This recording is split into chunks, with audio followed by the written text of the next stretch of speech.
Welcome to the Howler, your weekly look into the state of Wolfpack athletics. Now let's go to your hosts, Chris Lehman and Drew Blevins. Well, hello everyone, and welcome to the pilot broadcast of Wolfpack Sports Television's new podcast, The Howler. I'm Drew Blevins alongside Chris Lehman, and every week we will be giving you the state of Wolfpack athletics.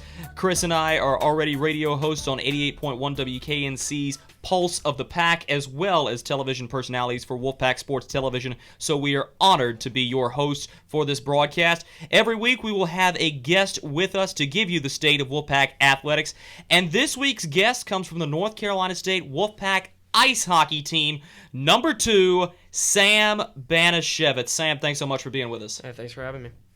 For those of you who don't know, the NC State Wolfpack ice hockey team is 9-0-0, 4-0-0 in conference, and is fresh off of a huge win over the nationally ranked number 10 Virginia Tech Hokies. Chris and I had the radio call over 88.1 WKNC, and Chris, you can speak for yourself, but I thought it was an outstanding effort by this team. Oh, absolutely. We talked about it on the radio on Friday night with that game. The NC State just looked absolutely incredible during that game. A little bit of a lapse at the beginning of the third period, gave up a couple of goals and let Virginia Tech back into the game, but a great response to keep them at that one-goal deficit for the remainder of the game and come away with the win. It's a great response. So overall, you expect some adversity, and NC State responded very, very well to it. Now, on the ice, that's what I want to ask, because it's a completely different environment in the stands than it is on the ice. So, Sam, I want to ask you, at the beginning of that third period, because you come off of a second period where you score 4 unanswered goals and take a commanding lead into the third, you give up those 2 goals early in the third. What was it like on the bench and on the ice? Well, in the locker room after the second period, going into the locker room, we were just talking. We're like, hey, guys, obviously we had a good lead, 4-1 against a ranked team. We don't want to blow this at all. We want to come out with the same mindset that we had going into the game. The game's far from over. We still have 20 minutes hard to play. And everyone was pretty serious in the locker room. Everyone was still mentally ready to go in the third period, and we come out in the third period and give up 2 quick goals, and we're just sitting there like, oh, no, what did we just do? We're going to lose this game. And then, obviously, that wasn't the case, but we gave up the 2 quick ones, and right away everyone's just – we didn't panic. We didn't freak out. We stayed calm. We kept our composure. We really found out what we needed to do to continue to win that game there. Now, we will get back to the Virginia Tech game in a second, because it is a monumental win. It's the first time in program history NC State has been able to knock off a top 10 team. But I want to talk about your season individually. You are the second leading scorer in the ACCHL behind Duke's Travis Buck. You've had an outstanding season, 16 goals, 16 assists, and that's only through 9 games. What are your emotions as you continue to go into every game, as you continue to produce? You don't really look at the individual stats as much as you want to look at the wins. I mean, obviously, yeah, I do recognize what I've been able to produce a little bit, and I think a lot of that comes from my line mates, Wilby Rudolph and Louisa Jimenez. And I think what we've all been able to produce this year has been great so far. We're still undefeated. Our line, not just our line, but our line in particular, has had a lot of offensive opportunities this semester so far. We've done a great job, I think, overall. All offensive lines have produced when given the opportunity. So going into each game, we have the same mentality no matter who our opponent is. I mean, it could be Virginia Tech or it could be someone who's not as good. We still need to have the same mindset in order to come out and be successful every game. All right, you bring up the offense, and I want to talk about a little bit about that, but as well about the Stephen Russell Memorial Tournament. I think that's one of the things we wanted to talk about with you, because NC State comes away with the win in that now, as they are able to come in and win 4 games that weekend. What does that mean to you guys coming and being able to win not only the tournament that you host and that's supposed to honor one of your fallen teammates, but also the ACCHL kickoff tournament as well? I think one big thing that Coach Gazzillo said going into it that weekend, I'm going to remember for a while because it was a very good thing. He said, you guys won't be able to win the ACC-HL in this weekend, but you can sure lose it this weekend. And what he meant by that was the two really big games against Georgetown and Virginia, who are year in and year out very competitive up towards the top 1, 2, and 3 spots, and usually we're up there with them. And it's usually a one game differential at the end of the season. And if we were to come out and win both those games, there is a good chance that we were going to be able to keep that lead throughout the entire season, because that gives them a loss in league play. Now, it's just kind of up to us to make sure that we don't lose any more league games. And right now, like you said, we're 4-0-0, and we're just keep rolling through the season here. The rest of that weekend went very smoothly. St. Joe's, obviously, we handled them pretty easily. 9-1 win. Not too often that you get that big of a victory, but, that's always fun. And then Duke for the championship game. That didn't count as a league game, but to confirm the championship for the Stephen Russell tournament, I think that's very good as a team. Especially that young in the end of the season, and we do have a few freshmen on the team, so I think that's good for their confidence to, just keep them going, keep them pumped up, and keep everyone excited for the season. And I think it's very good for the Buckley family that we were able to win it for the Stephen and his family. Yeah, it's an absolutely huge tournament win, and that was what I was going to ask, is what does that championship mean? But you've clearly answered that. I mean, it's a huge victory for this team, for the Buckley-Stevens family. I mean, it's tremendous that the university that hosts the event in memorial of their own player is able to take home that trophy. But as you zoom out a little bit further from the scope of the tournament, I want to talk a little bit about the conference that you play in, the Atlantic Coast Collegiate Hockey League. And as you alluded to, Virginia, Georgetown, NC State, always competitive. But when you look at the conference as a whole, how is it competing against those teams, all the way up to St. Joe's, all the way down to Charlotte, the conference as a whole? The conference as a whole, I believe, is only improving. If you look at it, it's starting to get a lot more recognition. Yes, it's still D2 club. Everyone, there have been talks that, hey, when's NC State going to go NCAA? Obviously, I don't think that's going to happen for a very long time. Would I love to see it happen? Absolutely. I think it'd be great. I think it'd be a great fit for this area. College hockey anywhere is probably a lot of fun. But the ACC-HL is only growing. It's only getting better. The teams are getting better. Sure, you lose guys every year because people graduate, but I think the incoming classes are only helping us get better, not only as each team individually, but overall as a whole league and recognition across the ACHA. I think we're getting a lot of good feedback. And as we talked about, NC State is getting recognized, the number 12 seed officially as of today, according to myhockeyrankings.com, which is the source that gives out the preliminary rankings before the ACHA publishes them. Sam, one of the real reasons we have you on the show today is because Friday is the biggest home game of the season, as you guys will be hosting the North Carolina Tar Heels, a formerly ranked team. Last year, they were 17th when they peaked and won the ACC-HL title. I want to take you back to February 14th of this year. A.J. Hamel puts the puck in on a rebound through the legs of Nick Camaris with 1:14 to go. North Carolina defeats NC State for the first time since 2011. Take me on that bench. What are the emotions as you have to shake hands with your bitter rivals and eventually watch them go on to take a conference title that you were favored to win? Just thinking about that game just makes me mad. Obviously, that's not a game you want to lose. Any game in general, you don't want to lose, but that one in particular, UNC in the semifinals, you dream of having moments like that where you beat your rival in semis, and we just fell apart there a little bit at the end, and it's too bad because I believe last year we had a team that could really go forward, and obviously Georgetown made it through, and it was a Georgetown UNC final, but I at least felt that we had a team strong enough to beat Georgetown that year, and it's just too bad that we fell to UNC. No disrespect to AJ at all. He's a great kid. I talk to him all the time off the ice. He had a wonderful game. But it was a good game. They had a good game.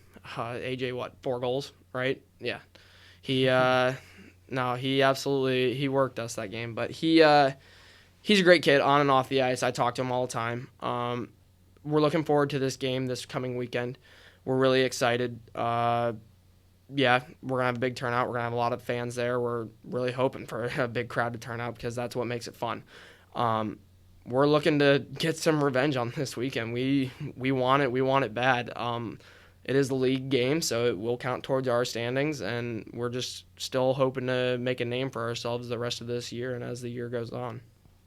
All right, now talking a little bit more about kind of the experience, I think is where I want to go, but being a club hockey player here at NC State, or a competitive hockey player here for NC State's team, it's a little bit different because it's not, like you said, not an NCAA sport. So how does that kind of work with your schedule as a student as well? And kind of take us through almost a typical week for you when it comes to balancing hockey and school. Well, balancing hockey and school is fairly easy. Obviously, yeah, school comes first, and as much as it kills me to say that because I just love hockey. I'm not gonna lie, one of the main reasons I came to State was to play hockey here. I went to some of the games in high school, and I saw all the fans. I saw everyone there. I was like, wow, I would definitely love to play here one day. So being at NC State is a dream come true. Typical week, class, practice. I work a couple jobs, so probably not too much different than anyone else. Probably being club, it's definitely easier to balance everything. I feel NCAA, you have a lot more pressure on you to make sure you're doing great in school. Don't get me wrong, I'm still doing pretty good in school, but I feel like there's a lot more pressure on you because you have practice, you have workouts, and if you miss one, then you hurt yourself, you hurt the team. Here at State with club hockey, things pop up, and usually we're pretty lenient. We try to do our best to be consistent and have everyone show up to practices and games and workouts. But if you can't make it, you can't make it. I mean, I think just having a little bit more lenient attitude towards it, I think it makes it more fun, makes it a better environment for everyone to play. You talked about the fan atmosphere, and that made the impact on you to want to come play here at NC State. Now that you're on the ice, transitioning from playing high school and high-level youth hockey, where your only audience is parents and maybe some extended relatives, 100 is a good crowd for there.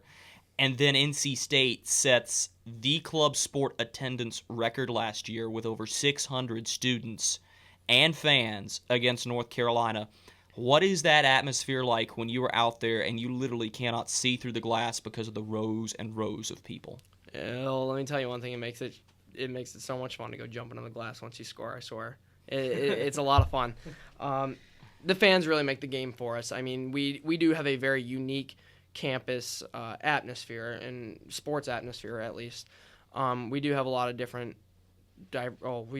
diversity on this team. Not this team, but this campus. Sorry, I messed up there. But it's a great time. Just being out there in front of 600 people. I mean, sure, it's not the NHL where you get thousands of fans every game, but it can be a better atmosphere than an NHL game. I honestly, against UNC, it is a better atmosphere. We do have 600 fans there, and sure, I hope to see another 600 there this weekend too. Well, there's one other thing that I'd like to at least ask about, and we've heard a little bit about, and has been advertised. I believe there's a GoFundMe to fund a new locker room for NC State. Is it ready yet, and how's it looking? It is not ready yet. I have seen some sneak peeks at it. We are still working on it. Coach Gazilla is working very hard on it. Garrett Sunda is also working very hard on it as well. Chris Wing.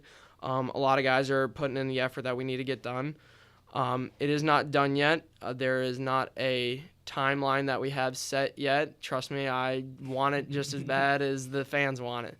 We're really excited for it. I think it's going to be a great part of this team. It's going to be a great addition. I think for years to come, it'll probably help with recruiting. That's one of the big things that we want with this locker room. But no, we're excited for it. It's getting there. I swear it is. It's getting there. But we will eventually have it done very shortly. All right, well, that is going to wrap up our interview with Sam Banasiewcz, number 2 on the NC State hockey team leading scorer, second in the ACCHL. Sam, thanks so much for taking the time to be with us. I appreciate you guys having me. Thank you. All right, we will step aside and take a short break. On the other side, we'll be talking about NC State football, men's soccer, a little bit of basketball, and we'll be predicting some upcoming games in the week. Stay tuned. We'll be right back.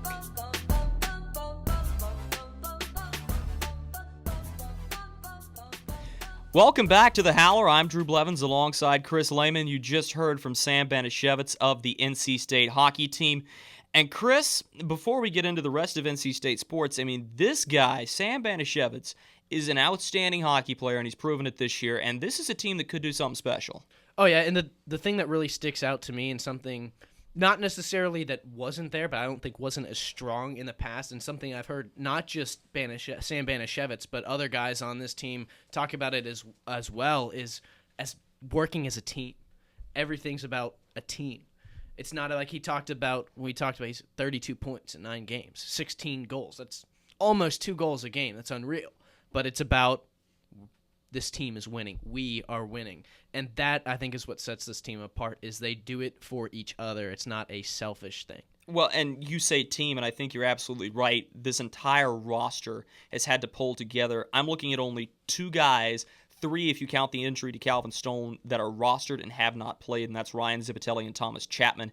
Everybody else has played at least 1 game. Billy Emanuela leaves school early. Joe Panzel, illness. This team had to pull together, and I think what you're seeing is the repercussions of that. Is this a team that could go undefeated? I know we're early in the season, but is this a possibility and something we should start talking about? I say that conversation, it's always fun to talk about the premise of an undefeated season, but I don't think we're quite to that point yet, because there is still another game against Virginia Tech. There's still a lot left. 2 games against Wilmington. So it's nothing easy. It's not going to be easy, and something that we've seen happen down the stretch for this team when they start to get tired is a couple of guys fall off with injuries, and that's a lot of times where they end up when the Admirals Cup comes around and in the winter in February, and they end up not having that team that was ranked number 12 in the Southeast region. So there's still a long way to go, but you listen to the confidence from Sam Banasiewcz, and he talked about it. You're able to beat Wilmington, finish off Virginia Tech one more time, and it starts to look a lot more realistic. It's certainly a possibility. And that will impress the rankings committee. NC State could be well on their way to moving up into the top 10. The next hockey games, North Carolina at home, at Wilmington, Wake Forest at home, at High Point to round out the month of November. And now we get in, away from hockey, from the ice to the gridiron. NC State football, the anomaly, the enigma that it is, gets a win in Winston-Salem for the first time since 2001, beating the Wake Forest Demon Deacons by a final count of 35-17. Chris, an impressive and explosive first quarter. You let off the break. You get one more punt return touchdown. Sum up that game for me in your own words. What's your takeaway? Explosion. It's all explosion. I mean, we've talked about this. All the touchdown plays, 50-plus yards, that's just unreal. I'm not sure that would be a tough stat to really go back and comb through and find, but I'd love to find the last time that a team scored 5 touchdowns, all 50-plus yards, because I don't know if that has ever happened before. It is absolutely incredible what they were able to do. But you look at the opponent, Wake Forest, an ACC team, so not a horrible team, but you're looking at the lower tier of the ACC, so not your top competition. Good game, but I'd like to see a little bit more consistency out of this team, because only 7 points and right around 150 yards for their last 3 quarters of that game. The explosivity is just huge, and as you said, all touchdowns, 50-plus yards. That's tremendous. That's not going to happen against the next opponent, who's going to be the number 3 team in the nation, the Clemson Tigers. I can tell you that as a fact. It's a good win for NC State to build off of, but now you've got a homecoming game, nationally televised, 3:30 kickoff on Halloween. This is a huge game for NC State. It's the game you circle on your calendar right next to the Carolina game, in my opinion. What does NC State have to do to start preparing for this game? Well, the first thing that you look at in a lot of games like this is usually the team that's the underdog just falls off and just gets run over. We saw it last week when Clemson went down to South Beach and put a real beating on the Hurricanes, 58-0. So a lot of times that's what happens, but when you look at NC State, that just doesn't happen, especially at home. You look at Florida State last year, 24 points in the first quarter, the most that the Seminoles have ever given up in a single quarter. 2 years before that, they beat Florida State. A year after that, they're in a tight one with Clemson that a couple calls go the other way. Maybe they end up on top. The time before that, 2 years before that, when NC State played Clemson, they absolutely ran them out of Carter Finley Stadium. This team shows up for big games. We see it in basketball and football in particular. So this is a game that I think preparation, obviously you have to be prepared. You have to know your opponent, but it's hard not to be prepared for a game like this if you're NC State. No, and speaking with some of the student assistant coaches, I mean, they seem to like the way NC State's preparing. It's been a good, hard practice. They're saying the guys are loose. They're not quite so tense, but they understand the importance of this football game. Chris, I'm going to ask you a very tough question. I need you to pick me one player out on this NC State roster who is going to be the guy to make the difference. I don't want a guy who's going to make one big play. I want the difference maker in this football game.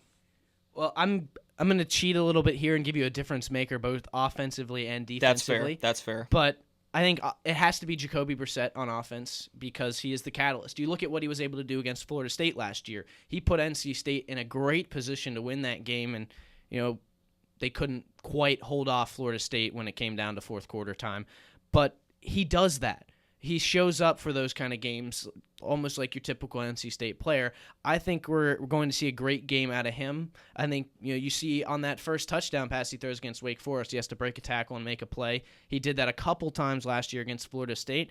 I expect to see him do it at least once early in the game to get NC State rolling on Saturday. So I think offensively it has to come down to Jacoby Brissett. And you're looking at a similar position defensively when you're looking at the linebacker position and Jared Fernandez, who I'm going to say is going to be the difference maker for NC State defensively, which you might think is odd with a defense that only has two linebackers, but that's the central position. And I think it's going to be all about leadership because against a team like Clemson, you're going to slip up and they're going to make you pay for it. Someone's got to be there to lead this team. And on defense, I think it's going to be Jared Fernandez. I really like the Jacoby Brissett pick. I think that he has the ability to take over this football game on offense and really seal a victory for NC State should they need it. On defense, I'm going to go Mike Rose. I think the biggest thing that you have to do is get pressure on Deshaun Watson, and if you're able to do that, that's the key to success in beating the Clemson Tigers. Rose and Roseboro played an outstanding football game against the Wake Forest Demon Deacons. Granted, it's not a strong offensive line, but still, they played a very, very good football game. And before we finish up our discussion about football, I do want to talk about the one problem area, which has been special teams. Kyle Bambard is 3 for 8 on field goals this season. You being a former kicker yourself, get on your soapbox and tell me what's wrong. It's hard to tell. I did not see the 2 missed field goals on Saturday this week, so talking from a technical standpoint there, it's tough to say anything, but I know you and I talked about it earlier. There's the possibility that maybe it's the entire battery that's a problem. I haven't seen that yet. I know we talked about it on WKNC with Pulse of the Pack a couple weeks ago when it came to the Louisville game, a slipped foot. I was down at that end. It didn't look like that would be a problem. And I'll tell you, in high school, I played in games worse than that, and I had the equipment that was able to give me a stable plant foot. I think at a Division I football school, he probably had that as well. But in a wet condition, kicking off the ground, not an easy thing to do. That one slides a little bit, but it's confidence, I think, is part of it. And I think you talked about that a little bit tonight on Pulse of the Pack as well. The confidence isn't quite there. You have to kick with conviction, and I think that's a big part of the problem for him. And I think that's something that Dave Doran is going to have to address and just bring the range down. No, he just looks like he's going through the motions to me. And I think that's upsetting because NC State could be beating opponents by more if he's making kicks. They could be in more games if he's making kicks. I mean, you talk about Lou Holtz that sounds like Daffy Duck. Well, his kicks look like Daffy Duck. And that's a problem that has to be fixed in the very near future, or else NC State is going to find themselves on the wrong side of some close football games. Now we're going to move on to a little bit of a different subject. The season doesn't start for a couple more weeks, but I do want to talk about college basketball and especially the recruiting aspect of Mark Gottfried's NC State Wolfpack team. Bam Adebayo official visit is slated for Saturday, Halloween. He will be there for the Clemson football game. Chris, is he coming to NC State or not? Well, for the NC State fans out there that want him here, if there is any weekend for him to come, it is this upcoming weekend because it's Halloween. Not only is it Halloween, but it's Halloween on game day. And homecoming. And homecoming and the number 3 team in the country. He's going to see a great atmosphere. I think he's going to have a lot of fun here this weekend. But you go look at his list of schools just off of ESPN's recruiting site. He's got Auburn, Kansas, Kentucky, Missouri, and Wake Forest on there as well. And NC State in the argument with Missouri, but when you look at Kentucky and Kansas in particular, those are 2 very strong schools. So it's too early to tell right now because you don't have any kind of commitment, and I don't want to get overexcited. We've seen, some NC State fans get overexcited about that kind of stuff. Julius Randle was someone that got a little bit of hype around here, didn't come here, so I have to wait a little bit longer and see. I'll agree. I think it's a little too early to make a safe prediction. I think he's got a good shot of coming here, but Mark Gottfried's got to use the right recruiting play. He's going to get playing time right off the bat, in my opinion. I think when he sees this NC State Wolfpack Red Nation atmosphere, he's going to fall in love with it. The thing when you look at going to big schools like Kansas and Kentucky is not only do you have to be the best, but you have to be the best of the best. Here, Bam Adebayo is going to get immediate playing time, and he's going to excel in the ACC, especially when you have rivalries like North Carolina and Duke, teams that you know you're going to play at least once every year.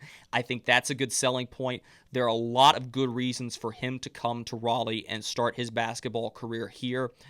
It's too early, as we said, but I think there is a considerable shot, even more so than Julius Randle, that he could be coming to Raleigh. Oh, yeah, and he's fairly local from High Point area, so he's close to home. I think that'll help out as well.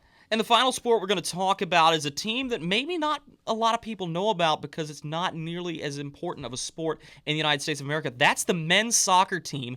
They have been ranked this season. Unfortunately, lost the ranking after a loss to number 12 Syracuse 2-1.